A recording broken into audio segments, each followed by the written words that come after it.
What's happening, WWE Universe? This is Faces and Heels, your podcast for professional wrestling here on the KB Radio Network. This is my recap and reaction to WrestleMania 42 or WrestleMania Vegas, whichever one you want to name it, night one. And oh boy, let me just start off by saying this was horrible. This was a horrible night one of WrestleMania. I mean, dog water. This was horrible. 7 matches. 7. And 1, maybe 2 were interesting. Everything else they could have kept. They could have kept all of this. They could have. This felt like Raw. It is a little bit better than SmackDown. Not as good as Raw. And Raw has not been that good. And so WrestleMania, this was a big disappointment. Thankfully, we have a 2-night event. Am I 100% confident in night 2? Not really. Am I looking forward to the matches more on night 2 than I was at night 1? Yes. Yes, night 2 has the better card.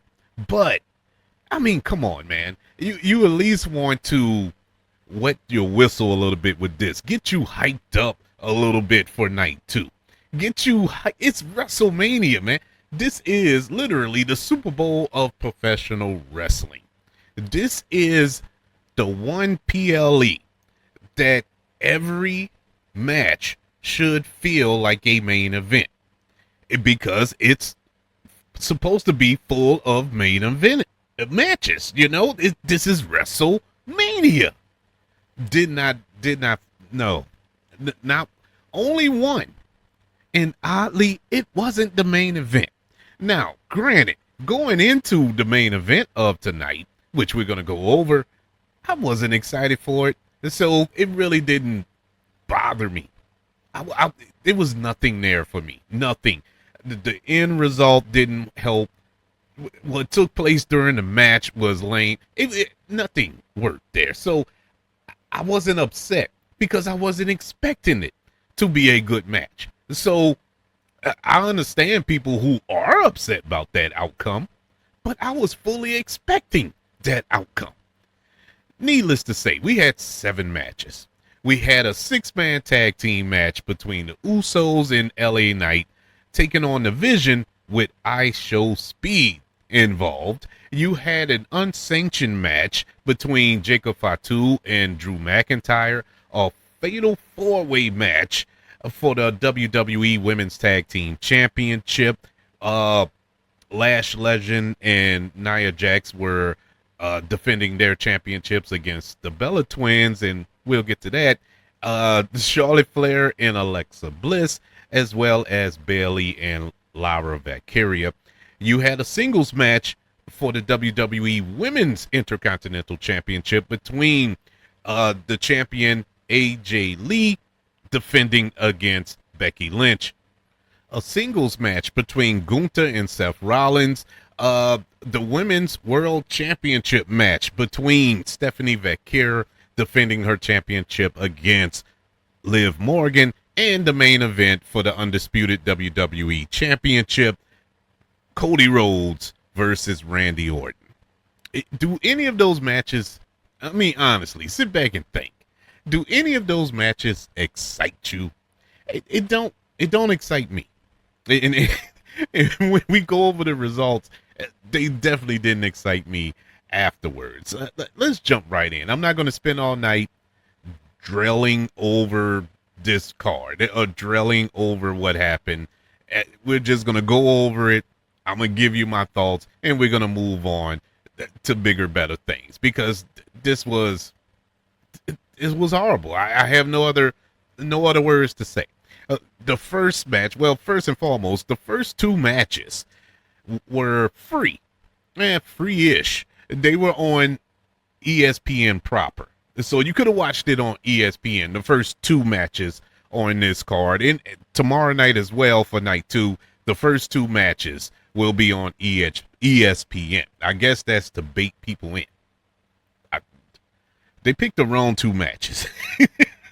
Now, granted, I think the second match was a little better, but it wasn't enough to make you say, "Oh man, let me spend my $50 and get this ESPN Unlimited package." I don't think that was the match to do it. But nonetheless, our first match was a 6-man tag team match between the Usos, LA Knight, The Vision, and IShowSpeed.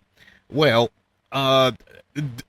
we're not going over the bill. First and foremost, WrestleMania, we open up with our host John Cena, and he got the crowd hyped for the night, and that was all fine and good. We get our opening match.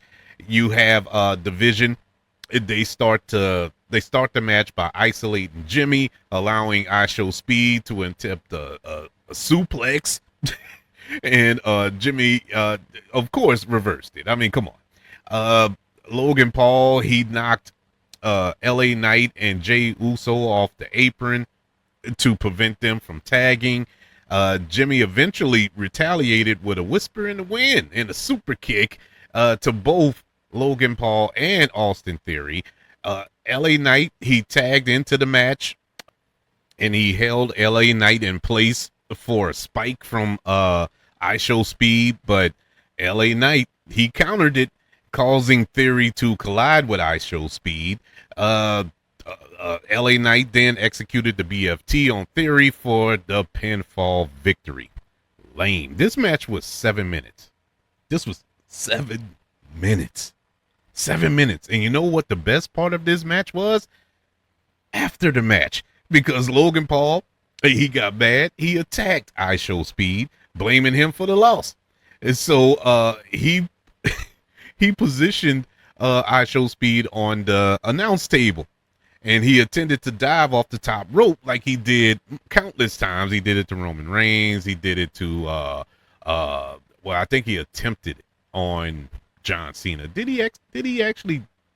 I think he attempted. Anyway, he's done it a few times, and so he was going to do it, but LA Knight and the Usos, they neutralized Logan Paul, hitting him with a 1D, and then they encouraged Speed to retaliate.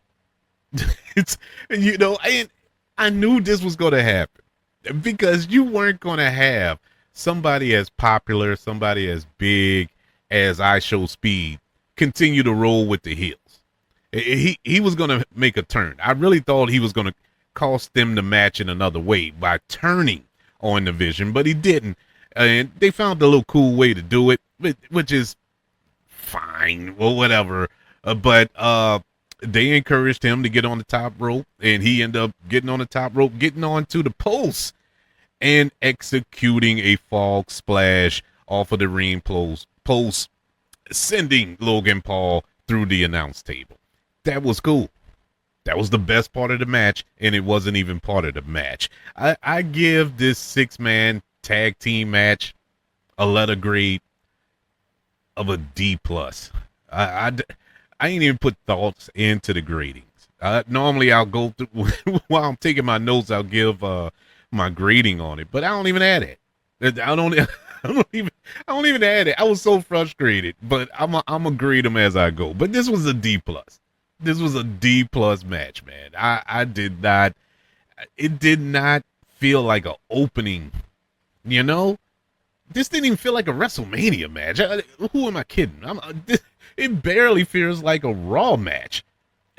Bad opening to the night. And that was just a sign of things to come, unfortunately. We move on to our next match. It is the unsanctioned match. Now, I was looking forward to this. Love Jacob Fatu, love Drew McIntyre. They're big, they're brutal. Man, I know they were going to put on a banger. And for the most part, they did. I didn't hate this match.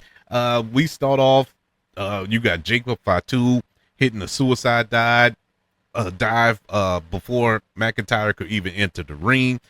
Jacob Fatu, he started to punish Drew McIntyre while introducing tables and chairs into the ring. Jacob Fatu also introduced a toolbox into the ring.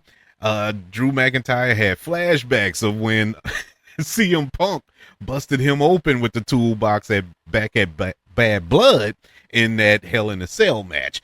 Uh, Drew McIntyre, he catapults Jacob Fatu into the ring frame underneath the ring. That was pretty brutal. And then he hit Fatu with a smartphone while recording the whole thing. I love Drew McIntyre, man. Both men, they utilized the referee's belt and a wrench as weapons. Drew McIntyre hits Fatu with the toolbox and a Claymore kick, but Jacob Fatu survived it. Drew McIntyre attempted to put Fatu through a table, but Fatu countered with multiple super kicks. After spiking Drew McIntyre with the toolbox, Jacob Fatu positioned him on the table and executed a double jump moonsault, crashing through the table for the win. I predicted this one to go this way. You know, I figured Jacob Fatu would win. Plus, Drew McIntyre, he's about to leave. Well, not leave the WWE, but he's going to film a movie. He's in Highlander, the new Highlander movie they're making. He has to begin filming on that. So I knew he wasn't going to win. And this was the best way to put him out in a brutal match like this. I thought the match went as good as you could probably have a match between these two. Jacob Fatu comes out victorious. I give this match a C+. Yeah, it was decent. It was decent. Once again, not enough to hook me. You know, it's being as though it was on ESPN. It wasn't enough to be like, oh man, I gotta order this. Nah, but good match nonetheless. We move on to our third match of night one, and it is for the women's WWE Tag Team Championship. And this is where things get a little interesting. And I mean a little. The Irresistible Forces, they're defending the championships in a fatal four-way here against Charlotte Flair and Alexa Bliss, Bayley, and Lyra Valkyria, and the Bella Twins. Now, as you heard earlier, and I'm assuming you all watched this, so I don't know why I'm keeping the suspense. We know that Nikki Bella got hurt. Nikki Bella wasn't going to be able to compete at WrestleMania this year. My assumption was they were going to insert the Kabuki Warriors in their spot. But no. What they decided to do, and this would have been awesome if it wasn't spoiled on the internet by, I forgot who spoiled it, but somebody spoiled it yesterday, I should say. And I hate them for it because the pop would have been amazing. Even though she got a real good pop, it would have been better had we not known. Replacing Nikki Bella to team up with Brie Bella was none other than Paige. Paige returns to WWE. Finally, man.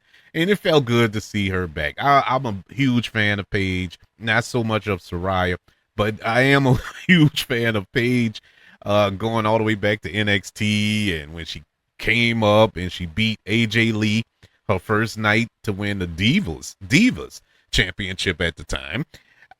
Really followed her career all the way through, had some ups and downs, and she's still here and looks gorgeous, still gorgeous. But she returned and looked fairly well in this match. It was botchy, but it was going to be botchy regardless, but it was really an entertaining match for the most part. Lash Legend, she power bombs Alexa Bliss and Lyra Valkyria while they attempted a double moonsault or a double superplex moonsault. What I'm talking about? They were attempting a double suplex on Brie Bella, but Lash Legend put the kibosh on that. Paige got tagged in, and fairly early. I thought they were going to kind of hold on to that so she can get the hot tag, but she tagged in. She delivered knee strikes to Lash Legend and countered Valkyria's Nightwing with the Page Turner. Charlotte Flair, she hit natural selection on Paige before Alexa Bliss tagged in and attempted the Twisted Bliss. Nikki hit Flair with her crutches. And Bliss attempted the Twisted Bliss, but Paige countered, and boy, that was a bad that was a bad counter. It didn't really connect there, but hey, I'm gonna give her a learning curve because she just got back, and she hit the Rampage to become the new tag team champions along with Brie Bella. This is probably setting up something between Paige and the Bella twins, because when Nikki Bella is back healthy, she's gonna want her belt. So she's gonna is probably gonna have a feud brew between them and Charlotte Flair. They teased that too during the match, their little face off. So it's a lot there. It's good to see Paige back.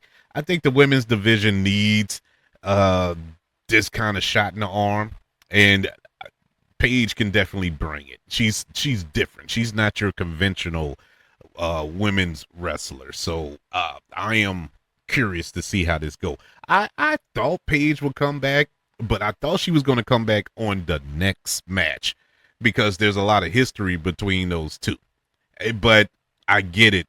You know, they needed a replacement, and that probably was the plan until Nikki Bella got hurt, because it would have been poetic in a lot of ways for Paige to return and get herself involved in the WWE Women's Intercontinental Championship match, because that champion going into this match was AJ Lee, who is the same woman she defeated when she first got called to the main roster for the Divas Championship. So that would have been kind of poetic there. But nonetheless, that's not what we got. Yeah, I give this match a C minus.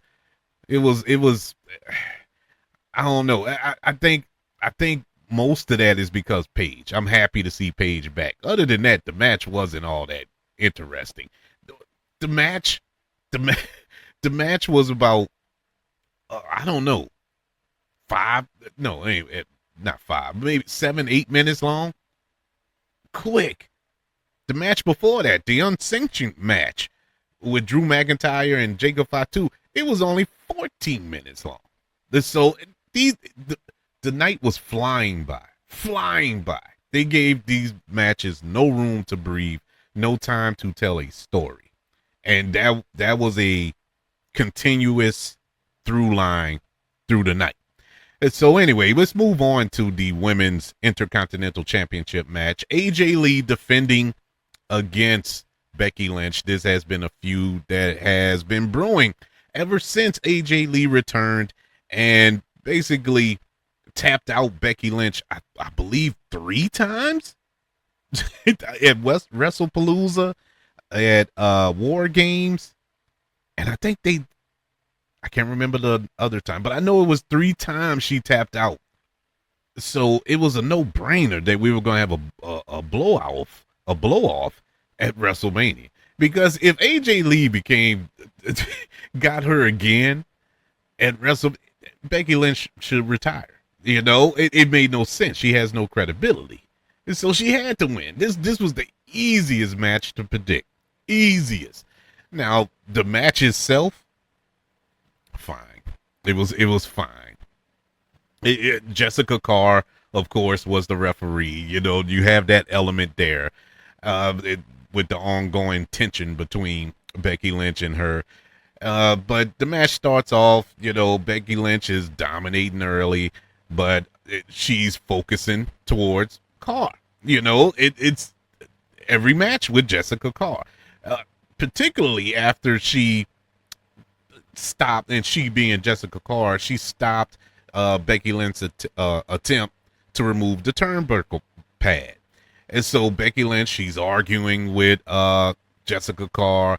Lynch subbed the official, who responded by shoving Lynch back. Now, in real world, that would have been a disqualification. That would have been the end of the match. But WrestleMania, I guess. But anywho's, AJ Lee, she capitalized on this distraction, hitting Becky Lynch with a manhandle slam, and later trapped Becky Lynch in the Black Widow. And so Becky Lynch, she managed to reach the ropes this time. She didn't tap, but she was close. So after successfully removing the turnbuckle pad, Becky Lynch pulled the referee into the path of a charging AJ Lee. Becky Lynch then drove AJ Lee into the exposed turnbuckle and then executed the manhandle slam to become a 3-time Women's Intercontinental Champion. Finally, she gets the victory on top of AJ Lee. Once again, another match that was like, it felt like a Raw match. It was nothing there. There was no dare there. And this match, just like the other one, was 8 minutes long. No time to tell a story. No time. And now during this, I'm like, okay, we're going to get a lot in this main event because they are saving time for this main event. And so that's what I'm thinking, because they are blowing through these matches. I mean, think about it. We've been through 3 matches, and it isn't even an hour into WrestleMania. And we've gotten 3 matches. And so we move over to the 4th. And in the 4th match, we have Gunther versus Seth Rollins, which is the one match that I was anticipating tonight. And I wasn't disappointed. This was hands down the best match of the night. With that being said, was it a great match? No. Was it a WrestleMania quality match? I would say no. It came close. It was really good. Really, really good. But I'm trying to look at it. I'm trying to single it out, because the rest of the night was so bad. In comparisons, this feels like a main event match. It feels like it should have been a main, and technically it should have been, because it definitely was better than that main event tonight. But I don't think it was a great match. I've seen these two put on better matches, but together, I think they put on about as good of a match you can get. In under these circumstances, there was zero build up to this match. There's really no tension there. This was a match that was thrown together at the last minute because of the uncertainty of Braun Breaker. But if they would have been patient and just waited a little bit, they would have been all right. But nonetheless, the match starts off. Gunther, he blindsides Seth before he can even take off his entrance gear, hitting him with a power bomb, prompting Seth Rollins to retaliate with an eye gouge at ringside. Once the match officially started, Gunther landed a second power bomb, but Rollins rallied. He executed a pedigree, a curve stomp, and got a 2 count off of that. Seth Rollins performed a superplex and a Falcon's Arrow combination, followed immediately by a sleeper hold that Gunther only narrowly escaped by reaching the bottom rope. You have Seth Rollins delivering 2 consecutive suicide dives, but on the 3rd attempt, Gunther intercepted Seth and powerbombed him on side of the ring apron and onto the Spanish announce table. That looked brutal. The ring apron didn't look that bad, but the Spanish announce table, because he didn't clear the table, it still had the monitors and all that on it. You could tell by looking at the camera angle where it was shot, like Seth Rollins' back went straight onto that monitor. I mean, straight on. I'm like, oh man, that I know he's gonna be sore. And then Rollins, he ended up countering with a pedigree. I couldn't think of what it was. Hit him with a pedigree onto the table, but the table stood up, believe it or not. It didn't break.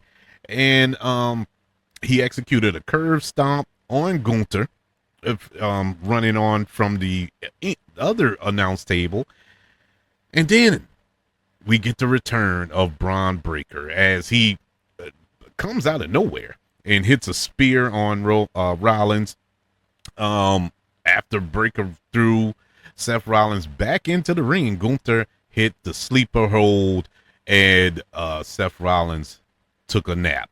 And calling for the bell, Gunther defeats Seth Rollins, and he is awarded the victory. After the match, you have Braun Breaker. He had walked all the way back up the aisle, and you know that WrestleMania have that mile-long aisle. This dude sprinted back at breakneck speed, and I'm like, oh my God, he's going to cut Seth Rollins in half. But it was the worst looking spear Braun Breaker has ever given. And I get it. He couldn't flushly hit him because he would have killed him. He would have killed that man. But it just looked so bad. It looked bad. And I was so disappointed with that spear. But I understand. I'm going to give the A for effort in that. But as far as the match, I did enjoy the match. It was the best match of the night. And I give it a letter grade of a B. I thought it was a really good match, man. Really, really good match. I'll give it WrestleMania quality. I mean, hell, compared to everything else, why not? And so we move on to our co-main event, and it is for the Women's World Championship.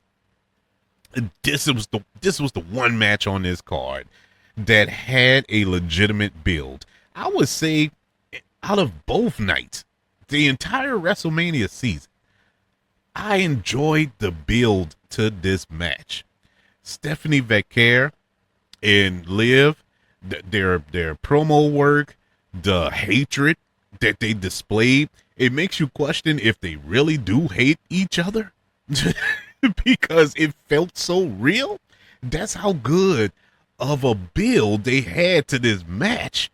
And man, Liv has always been like second tier to me, as much as I respect her in the ring, because she gives it her all. That's one thing you can't take away from Liv Morgan. She gives her all in that ring, and she will sell. She will do whatever it takes to make it work. But it was just some things as far as her ring work that, moveset. I know that's frowned upon in the wrestling community, saying moveset, but it's not the greatest. It's not the greatest, but everything else, she fits the bill. I was hoping she brought it tonight. I was hoping, especially with Stephanie Vaquer, who, my God, man, what a revelation. What a find for WWE. Even though she's been doing her thing on the Indies, Mexico, and just doing her thing. Came to NXT, dominated, immediately had to call her up because it made no sense keeping her in NXT, even though there was a language barrier there. She was working on it.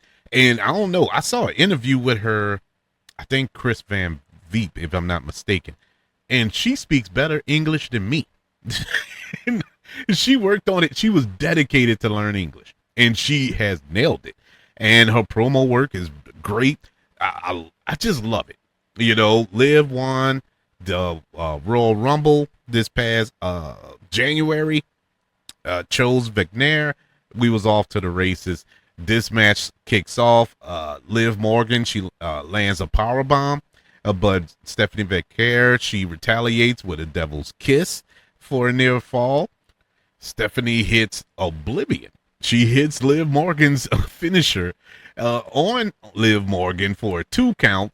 Morgan, she got a little assistance from Judgment Day when Raquel and Roxanne came out. Roxanne distracted the referee while Raquel knocks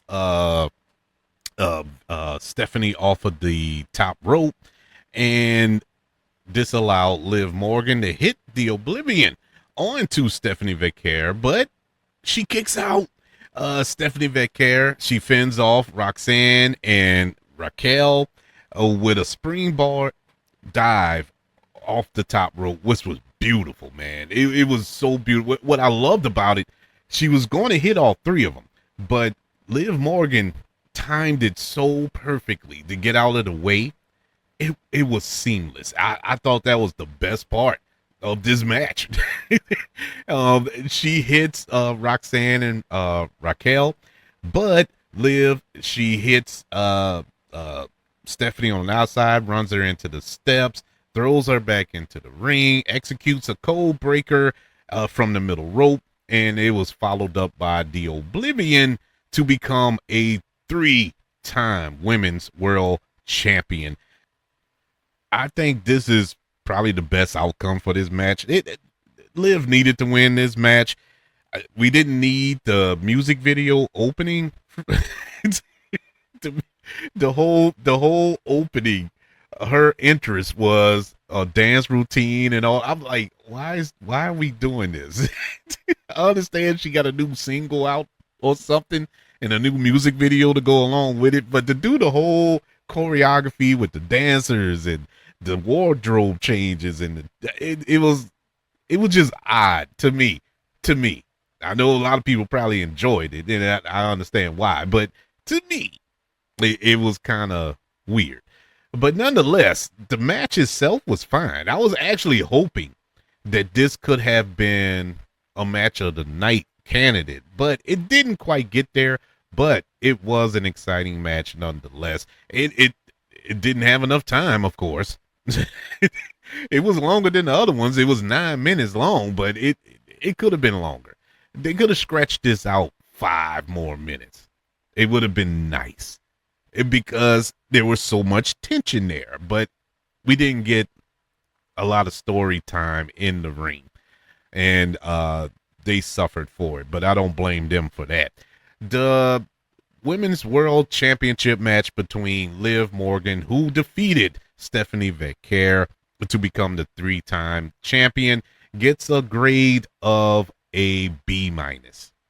Yeah, I was hoping for more out of the match. I didn't quite get it yet. It was entertaining. It was fun. We got some good graps in there. I think they put on a show. They put on a show, and that's all you can ask for a WrestleMania championship match.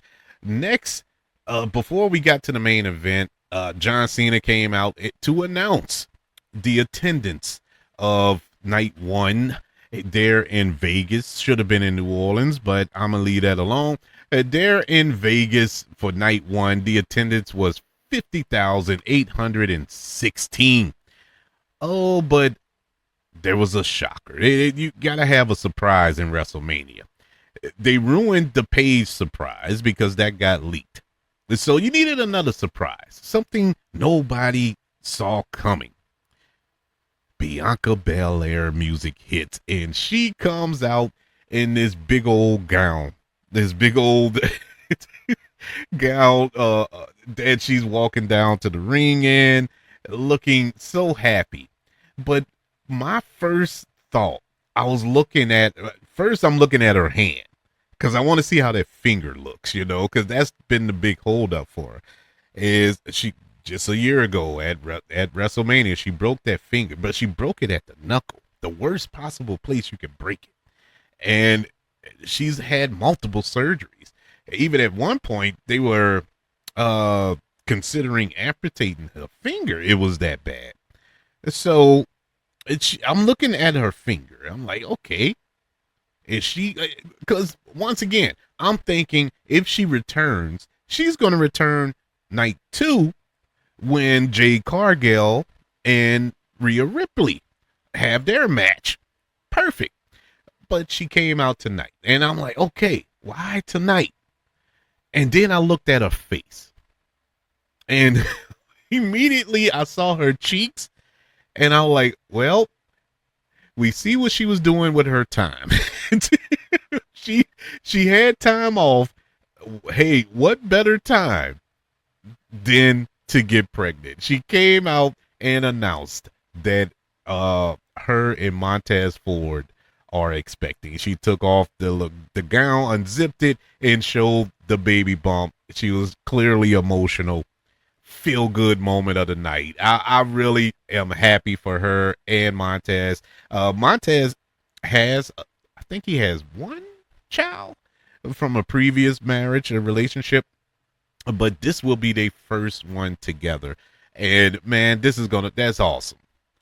That's awesome. And I think, what's his name? Wade Barrett. Wade Barrett put it perfectly. That kid is going to be the most athletic kid on God's green.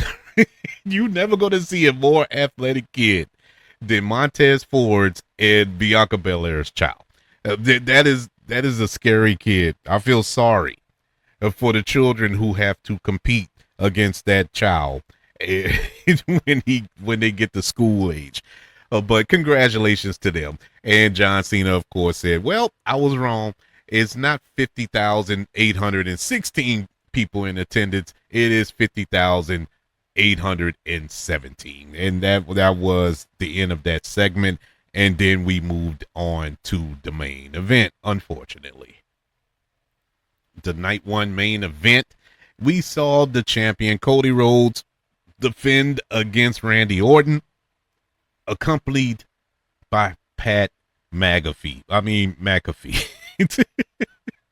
And before the match started, McAfee, he struck Cody Rhodes with the microphone. I'm not going to spend much time with this match. He hit Cody Rhodes with the microphone. Rhodes retaliated by executing the crossroads on McAfee and put him on the announce table. And then Jelly Roll just appeared out of nowhere. And he drops an elbow on McAfee, sending him through the announce table. This leads to McAfee being removed on a stretcher. Once the match officially starts, Cody just went ham onto Randy Orton. He attacked his back, which historically Randy Orton has issues with the back. He had back surgery a while back. He took time off because of his back. So that was the bullseye for Cody Rhodes.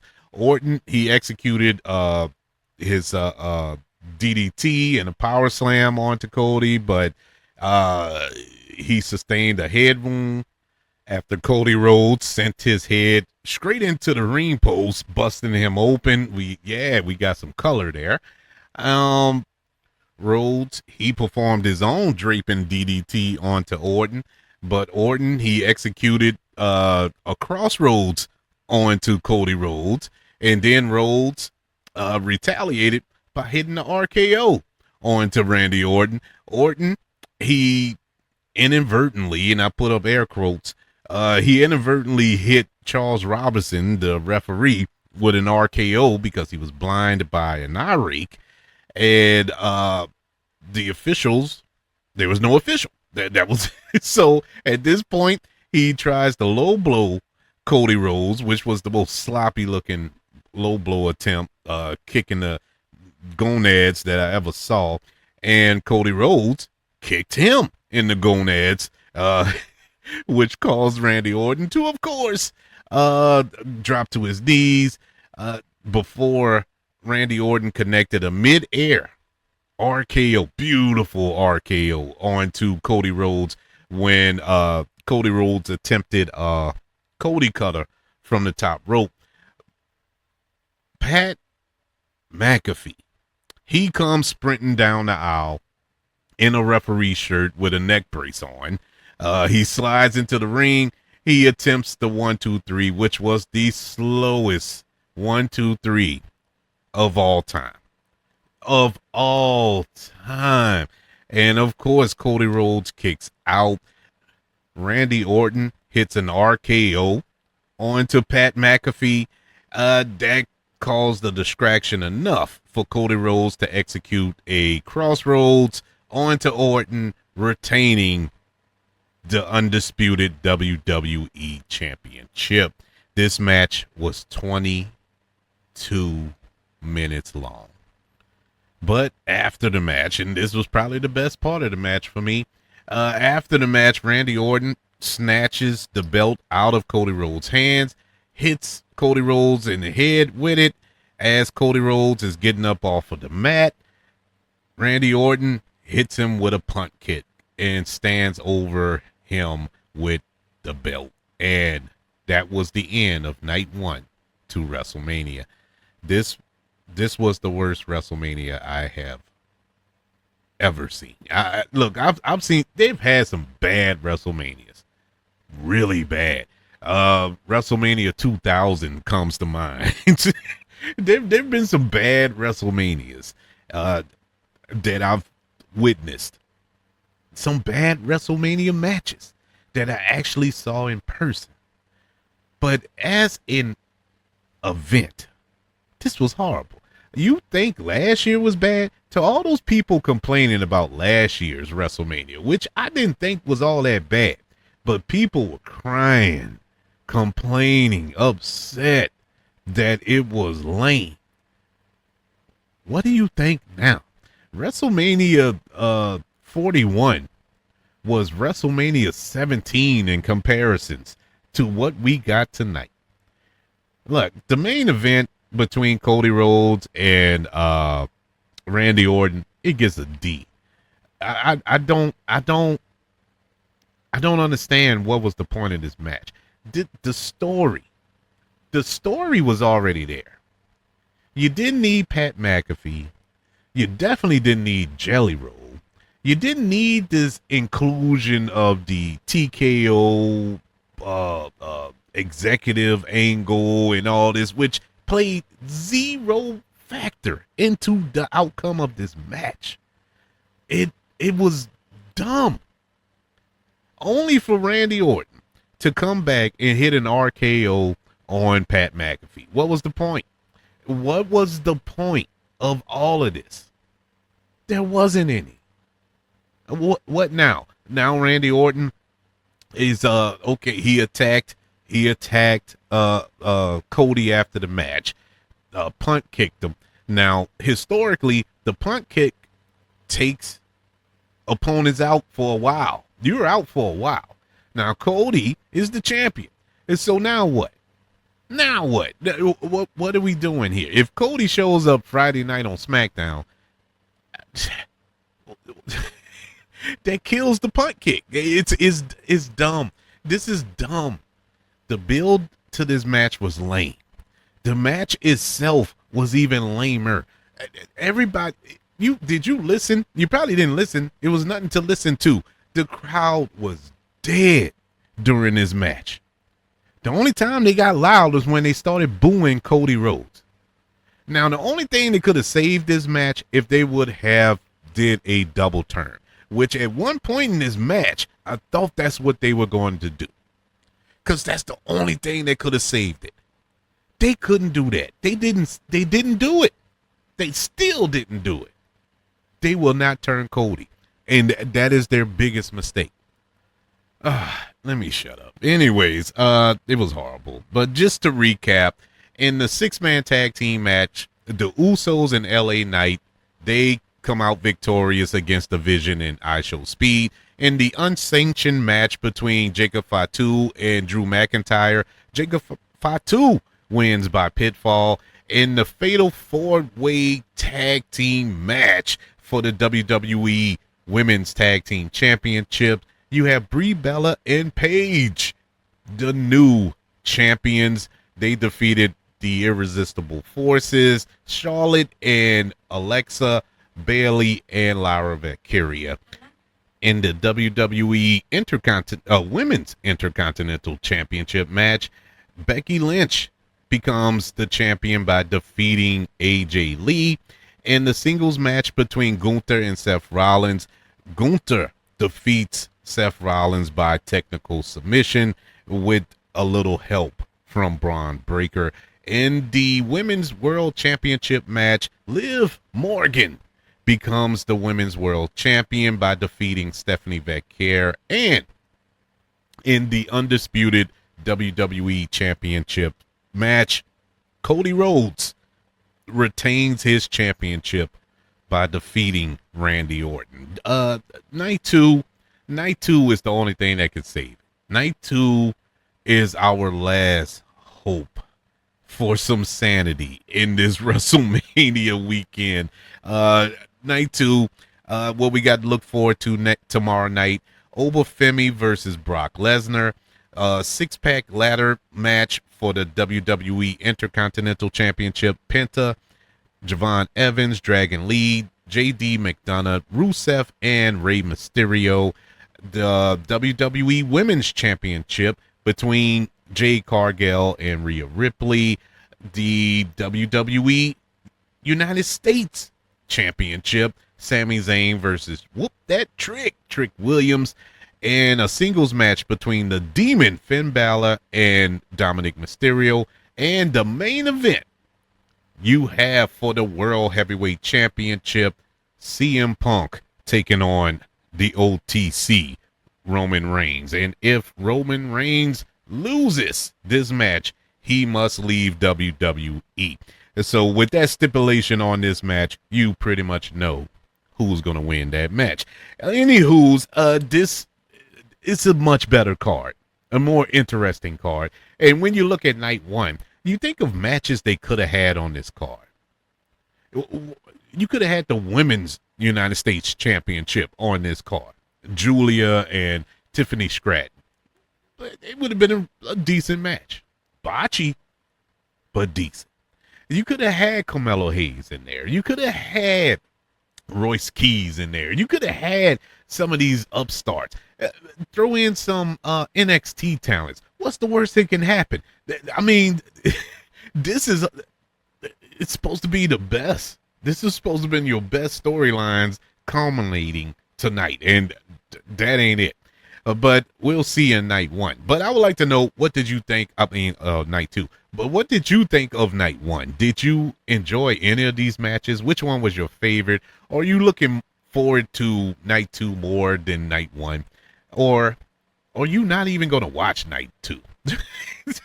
Did night 1 get you so mad that you're like, I'm not even dealing with night 2? I want to know your thoughts, honestly. Email the show, kbradiopodcast@gmail.com. You can also search for the show on all social media platforms. Just search for the KB Radio Network. Also, don't forget about YouTube. Subscribe to the KB Radio Network channel and like this video if you don't mind. Don't forget about the 5 stars, the reviews, and sharing this show if you're listening on Apple Podcasts, Spotify, iHeartRadio, wherever you are currently listening to Faces and Heels here on the KB Radio Network. Everybody, thank you for joining me for this recap and reaction to WrestleMania 42, Night 1.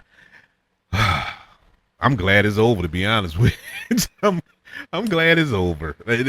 There's something behind. I was dreading watching this tonight. But anyways, I will check back with you tomorrow night as we do it again and recap and react to night 2 of WrestleMania 42. Until then, y'all be good. I'll see y'all then.